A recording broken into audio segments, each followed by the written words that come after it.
Salut tout le monde, je reviens aujourd'hui pour une nouvelle vidéo. Cette fois ce sera un update lecture puisque ça fait un gros mois que je ne vous ai pas parlé de mes dernières lectures et il y en a quand même pas mal, donc je vais aller vite. Je vais essayer de résumer au maximum les lectures que j'ai déjà chroniquées à l'écrit sur le blog, puisque les chroniques sont évidemment déjà en ligne. Elles sont beaucoup moins brouillonnes que ce que je peux vous dire en vidéo, donc je vous mettrai les liens en description de cette vidéo, ce sera beaucoup plus simple. Je vais juste passer très vite sur ces livres-là.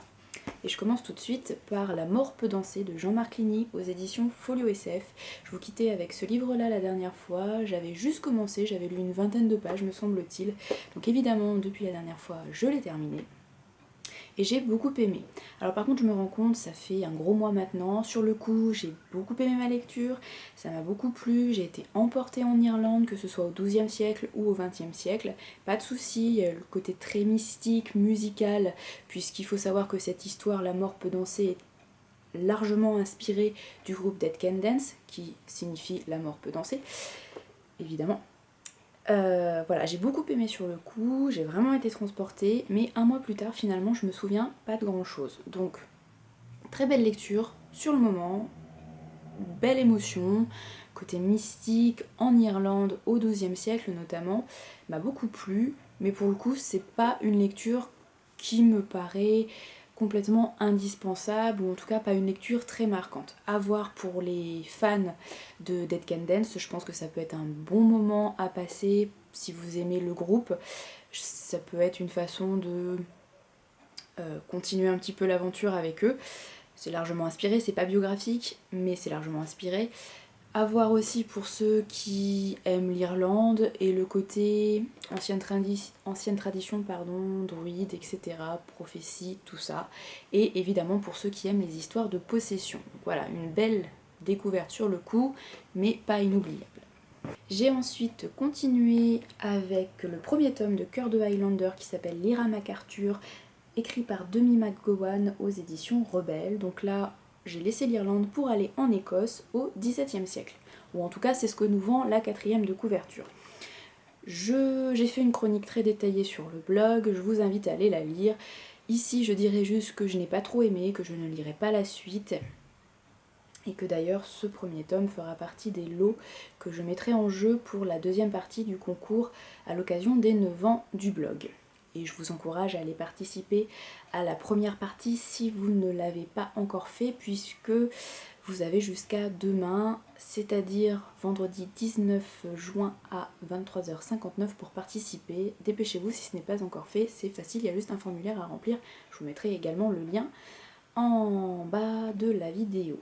Donc celui-là fera partie des lots pour la deuxième session que je lancerai à partir du 20 juin, à partir de samedi. Alors, on nous vend ça comme une romance historique. Bon, il faut aussi dire qu'au départ, je suis pas du tout le public cible des romances historiques. Ça m'énerve très fréquemment. Je suis exaspérée par les personnages. D'historique, généralement, il n'y a que le qualificatif pour définir le livre. Et en fait, il n'y a pas grand chose d'autre à l'intérieur du livre. C'est un petit peu le cas ici aussi, à part du vocabulaire propre aux Highlanders, aux Écossais du XVIIe siècle, il n'y a pas grand chose. Et encore, on nous balance les termes de vocabulaire une ou deux fois dans le livre et ensuite on les oublie complètement. Alors au final, cette histoire, elle pourrait se passer un peu n'importe où, un peu n'importe quand, ce serait pareil, et c'est souvent ce que je reproche aux romans historiques, en tout cas aux romanceux historiques, c'est que l'historique, elles n'ont que le nom, le contexte est pas du tout développé, et moi perso ça me gêne quand je lis quelque chose qui est défini comme historique. J'ai envie d'être vraiment transportée dans une époque, dans un contexte géographique historique particulier, et je le retrouve quasiment jamais dans les romances historiques. Côté romance, c'est prévisible comme toutes les romances, donc ça on peut pas le reprocher à l'auteur puisque c'est un petit peu la façon de faire de la plupart des romances. On sait exactement comment ça va se terminer, il n'y a pas énormément de rebondissements, l'intrigue n'est pas hyper développée, c'est très linéaire, mais bon, voilà, c'est le principe d'une romance, c'est divertissant, on n'en demande pas plus, et pour le coup, ça fait pas mal l'affaire. Côté personnage, franchement, j'ai vu bien pire ailleurs. Lyra et William, les deux personnages principaux, sont pas attachants. Enfin, moi je les trouve pas du tout attachants. Je suis pas du tout séduite par le Highlander beau, grand, musclé, fort, en kilt, ça m'intéresse pas du tout. Mais il reste acceptable. voilà, ils m'ont pas exaspérée et ils m'ont pas fait lever les yeux au ciel trop souvent, et c'est déjà pas mal. Ça change de certaines autres fois. Voilà, donc en gros, je ne suis pas le public idéal pour ces romances-là, et malheureusement, Demi McGowan ne m'a pas fait changer d'avis. Malheureusement, peut-être que ça arrivera un jour. En tout cas, je n'irai pas à la suite, et si vous avez envie de découvrir ce premier tome, je vous invite à aller jouer au concours que je mettrai en place à partir de samedi 20 juin. Et là, je vais développer un peu plus puisque je n'ai pas encore chroniqué les livres qui vont suivre sur le blog. J'ai lu le premier tome de Par le sang du démon de Virginia Chili aux éditions Durier. Par le sang du démon, je suis vraiment désolée parce que j'aime bien les éditions Durier, parce que Virginia Chili, que j'ai rencontrée aux Imaginales il y a 3 semaines, m'a paru extrêmement sympathique. On n'a pas discuté beaucoup, mais j'ai eu une bonne impression. Mais malheureusement, j'ai pas beaucoup aimé ce premier tome, et je pense que je lirai pas la suite. J'ai le deuxième tome dans ma bibliothèque, mais à mon avis, je vais le passer à une amie, ou je sais pas, je le revendrai, le retroquerai, je ne sais pas. En tout cas, je pense que je vais m'arrêter là pour cette saga, et j'en suis bien désolée. Je vais quand même garder ce premier tome puisqu'il est dédicacé. Alors, ça parle de quoi? Par le son du démon, ça parle d'une jeune femme, une héroïne, dont on n'a pas le prénom, on nous le dit jamais, qui a 16 ans, il me semble-t-il. Elle est paysanne, ça se passe au Moyen-Âge, elle est de basse extraction, elle est très belle, et elle ne supporte pas sa condition. Elle, ce qu'elle voudrait, c'est s'élever dans la société. Elle est amoureuse de son frère adoptif, qui ne lui rend pas l'appareil. Et un jour, malheureux, elle fait la rencontre malheureuse justement du fils du seigneur du coin, qui est complètement ivre et va la violenter, il va la violer sur place et il va la kidnapper. Pendant qu'elle sera dans le cachot, il me semble, elle est enfermée pendant quelques heures, elle va faire un pacte avec un démon, elle va demander à se venger, elle va surtout demander à prendre la place du fils du seigneur, puisque elle, je vous le rappelle, ce qu'elle veut, c'est s'élever dans la société, elle ne supporte pas sa condition de pauvre petite paysanne, pauvre, malheureuse, etc.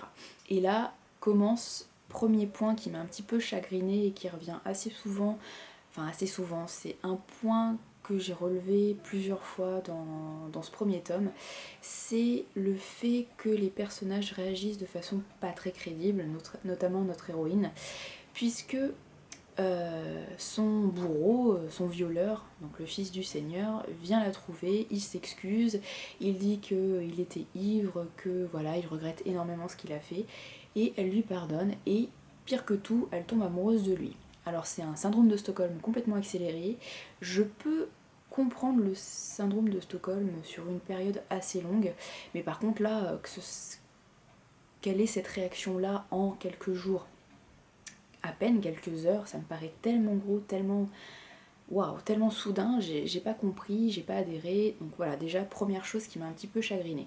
Ensuite, comme elle a fait un pacte avec un démon, elle se rend compte qu'elle a changé, et elle possède maintenant les caractéristiques du vampire, il faut bien le dire, hein, il faut appeler un chat un chat.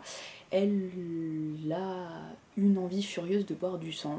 Donc pendant ses ébats avec le fils du seigneur, elle va le mordre, elle va le tuer, et comme elle a demandé à prendre la place du fils du seigneur, elle le tue, mais elle se retrouve dans le corps du jeune homme. Voilà, donc en gros, le truc de base, qui je trouve est pas très solide en fait comme base. Enfin en tout cas moi ça m'a pas séduite, et voilà, j'ai eu du mal à continuer, j'ai eu du mal à aller au bout. Je suis quand même allée au bout parce qu'il y a une chose qui est à retenir dans ce premier tome à mon avis, c'est la plume de Virginia Chili que j'ai trouvé vraiment très agréable à lire. Alors ce qui est assez particulier, c'est que c'est une plume très travaillée. On sent que l'auteur, qui est très jeune, a fait très attention aux mots qu'elle choisissait, mais en même temps c'est pas non plus complètement artificiel, et c'est pas du tout pompeux, c'est très agréable à lire, très fluide. Franchement, s'il y a un point positif à retenir de ce premier tome, c'est celui-ci, et je me dis que même si cette histoire ne m'a pas plu, parce que c'est pas fait pour moi, parce que c'était pas le moment, etc., je suis sûre que ça peut plaire à d'autres personnes, et je ne renonce pas à lire autre chose de Virginia Chili, puisque peut-être qu'elle aura d'autres histoires qui me plairont dans l'avenir, puisque vraiment, je le répète, sa plume m'a séduite pour le coup, contrairement à son intrigue. Voilà, donc par le sang du démon qui plaira peut-être à certains d'entre vous. En tout cas avec moi ça l'a pas fait et j'en suis désolée. Ensuite, j'ai lu et dévoré le premier de Nadia Coste aux éditions Scrinéo que j'ai adoré. J'en ai fait un coup de cœur sur mon blog. Je l'ai déjà chroniqué donc je vais pas trop m'attarder dessus. Je l'ai reçu grâce à une des dernières opérations masse critique de Babelio que je remercie et je remercie également les éditions Scrinéo pour cet envoi. Alors, ça parle de quoi? Je vais essayer de vous parler très vite de ce roman sans trop vous spoiler, puisque, je le dis d'ailleurs dans ma chronique, je trouve que beaucoup de lecteurs, blogueurs en disent peut-être trop dans leurs avis, et c'est dommage. Et moi j'ai envie de vous laisser un petit peu le mystère tout en vous disant que c'est trop génial, donc il faut aller lire. Alors, le premier, ça parle d'un conflit entre deux frères qui vivent à la fin du néolithique. Donc le néolithique, c'est plusieurs siècles avant Jésus-Christ. Je suis incapable de vous dire quand exactement, j'aurais pu réviser avant de vous tourner cette vidéo. Je chercherai sur Wikipédia et je vous mettrai en bandeau de la vidéo quand j'aurai trouvé. En tout cas, pour moi, néolithique, ça me fait penser à homme préhistorique un petit peu plus évolué, mais on n'est quand même pas non plus... c'est avant l'invention de l'écriture, avant tout ça. Ces deux frères, le premier s'appelle Ur, c'est l'aîné, c'est le beau gosse, le guerrier accompli, le chasseur qui ramène toujours ses proies, le fils idéal, le futur gendre idéal, c'est le chouchou de la tribu. Et à côté de ça, on a le petit frère qui s'appelle, je ne sais pas comment dire, Vain. En fait, j'ai envie de dire Va1, puisque pour moi, et à mon avis, c'est pas complètement faux, Nadia Coste, en créant ce personnage, elle s'est largement inspirée du personnage biblique Caïn. Moi je dis Caïn, mais en fait ça se dit peut-être Caïn, je sais pas, ou Caïn, j'en sais rien. J'irai voir aussi sur internet. En tout cas, ça s'écrit exactement pareil, sauf qu'à la place du C, vous mettez un V. Alors moi j'ai envie de dire Va-in, mais ça se dit peut-être Vain ou Vain, je ne sais pas. Bref, ce frère cadet, c'est tout le contraire du frère aîné. Il est frêle, petit, c'est la bête noire, le mouton noir de la famille. En fait, en gros, il pourrait aller se perdre dans la forêt, il ferait faute à personne. Et il le vit évidemment très très mal. Il est très jaloux de son frère aîné et il se met toujours dans ses pattes. C'est le petit frère insupportable. Vraiment, au début, on le déteste. En fait, on va vite se rendre compte que c'est lui le héros, même si on reste à la troisième personne du singulier, c'est vraiment lui qu'on va suivre, c'est sur lui qui est le point de vue principal. Et ce que j'ai vraiment aimé dans ce bouquin, c'est même si ce héros est insupportable et cruel et mauvais, c'est un méchant, et bien malgré tout on apprend peut-être pas à s'attacher à lui mais à l'apprécier un petit peu, il nous émeut et on le comprend un petit peu quand même au fil des pages. Vraiment j'ai adoré le suivre, clairement, et je vous invite à le suivre également de votre côté. Donc quand même pour vous expliquer un petit peu la suite, parce que là je vous ai pas dit grand chose à part qu'il y avait un conflit entre deux frères. Ce conflit va prendre une nouvelle ampleur puisque les deux frères vont être atteints d'une malédiction différente tous les deux. Donc en plus d'être frères ennemis, ils vont vraiment devenir ennemis par nature puisqu'ils vont changer, ils seront plus totalement humains, mais ils seront différents tous les deux, des races entre guillemets complètement opposées. Là, le conflit fraternel va vraiment devenir un conflit de nature. Et le petit jeune, le cadet, va s'échiner toute sa vie, et sa vie est très très longue, à poursuivre son frère aîné et à détruire toute sa descendance. Voilà, il se fait un devoir de chasser son frère aîné et toute sa descendance. Et vous allez voir, le frère aîné procrée très vite et donc c'est une mission assez compliquée. Voilà, en fait le premier, le titre, c'est pour qualifier Vain et aussi Ur, qui sont tous les deux premiers de leur nouvelle condition, leur nouvelle nature. Je ne vais pas trop vous en dire parce que ça vous gâche la surprise, même si vous pouvez vous en douter. Je finirai juste en disant que j'ai adoré que Nadia Coste termine ce one-shot de la façon dont elle le termine, puisqu'elle relie tous ces mythes connus, vus et revus, qu'elle réécrit de façon très originale, elle les lie à un autre mythe fondateur du monde latin, on va dire ça comme ça, également très connu, et j'ai trouvé que c'était très bien trouvé, très original. Alors je l'ai vu venir pas mal de chapitres avant, mais franchement j'étais super contente d'avoir vu juste, et j'étais super contente de lire les derniers paragraphes, c'est vraiment bien trouvé, c'est original. Ce que j'ai aussi beaucoup aimé dans ce premier, c'est le style de Nadia Coste. Je l'avais découverte grâce à son premier tome de sa saga Fédélines, qui est publié chez Grund édition, je ne sais pas comment on le dit. Alors là pour le coup c'est hyper jeunesse, c'est tout doux, c'est super poétique, ça se passe autour d'une mare dans un univers vraiment, c'est un cocon, enfin j'avais adoré. C'était un gros coup de cœur et je vous le conseille aussi, d'ailleurs il faut absolument que je lise la suite, je ne sais pas pourquoi je ne l'ai pas encore fait.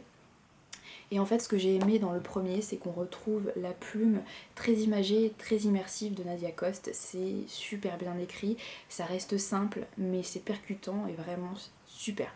Donc je vous conseille très fortement Nadia Coste. Alors si vous préférez les trucs tout doux, poétiques et jeunesse, allez vers Fédélines peut-être. Et si vous aimez les trucs un peu gore, un peu crus, parce que là franchement il y a des scènes un petit peu...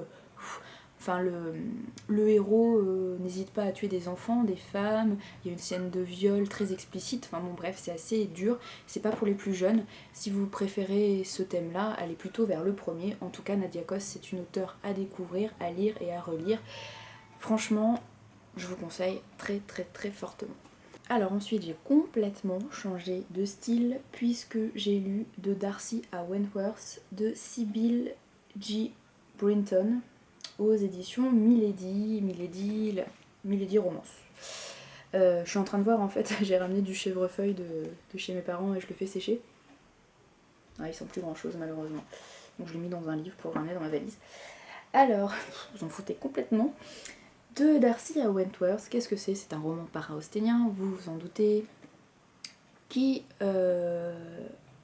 date de 1913. Il a été publié pour la première fois en anglais en 1913, donc on peut dire que c'est un petit peu le premier roman para-austénien qui a été écrit autour de l'univers de Jane Austen, et ça compte la date de publication parce qu'on a énormément de choses qui sont publiées autour de l'univers de Jane Austen aujourd'hui en 2015, mais niveau style, même si la plupart des auteurs cherchent à égaler la plume de Jane Austen, ce qui est complètement impossible à mon avis, elles ont du mal puisque mine de rien on vit dans une époque moderne et même si on fait des efforts pour arriver à un style un petit peu désuet, c'est-à-dire fin 18e, début 19e, même si on fait des efforts, même si on fait attention au vocabulaire employé, aux tournures de phrases, il restera toujours une certaine modernité et c'est normal, hein, on vit en 2015, on vit pas en 1800.